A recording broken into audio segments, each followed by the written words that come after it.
मंदिरामध्ये प्रवेश करण्यासाठी आणि मंदिरातून बाहेर पडण्यासाठी एकूण 5 गेट आहेत। त्यामध्ये गेट क्रमांक 5 आहे ते गेट हे एक्झिट गेट म्हणून त्याचा वापर होतो। आज सायंकाळी त्या ठिकाणी काही भाविक त्या गेटने एक्झिट गेटने प्रवेश करण्याचा प्रयत्न करत असल्याबाबत आणि त्याच्यावरून सुरक्षा रक्षक आणि दर्शनासाठी आलेले भाविक यांच्यामध्ये वाद झाल्याबाबत आम्हाला माहिती मिळाली। सदरचे सुरक्षा रक्षक आणि ज्यांच्याशी वाद झाला ते भाविक हे पोलीस स्टेशनला आले होते।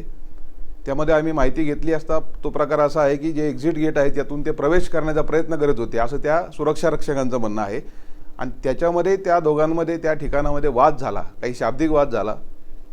शाब्दिक वादातून त्यांची नंतर काही धक्काबुक्की झालं असा प्रकार आहे।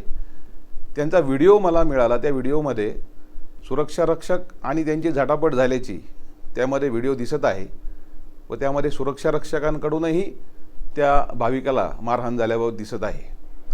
सदरचा सगळा प्रकार आणि व्हिडिओ पाहिल्यानंतर ते जे भाविक आहेत त्यांनी अशी हे केलं की आम्हाला यांच्याकडून मारहाण झालेली आहे, त्याकरता आम्हाला यांच्याविरुद्ध तक्रार द्यायची आहे। तर त्याप्रमाणे त्यांच्या तोंडावर मारल्यामुळे इथे त्यांना एक सूज ओठावर आलेली होती, जखम झाली होती। त्यामुळे आम्ही त्यांची 323 भादवीप्रमाणे अदखलपात्र गुन्हा नोंद केलेला आहे आणि त्यांनी मेडिकल ट्रीटमेंट आणि उपचार हवेत असं आम्हाला विनंती केल्यावरून त्यांना सरकारी दवाखान्यात आम्ही पाठवलेलं आहे। सदरबाबत आम्हाला अधिक असं आपल्याला सांगायचं आहे की भाविकांनी सुद्धा मंदिरामध्ये प्रवेश करताना ज्या गेटमधून त्यांना प्रवेश आहे त्याच गेटमधून त्यांनी प्रवेश करावा की जेणेकरून कुठेही सुरक्षा रक्षक अथवा पोलीस यांच्या आणि आपला कुठेही वाद होणार नाही।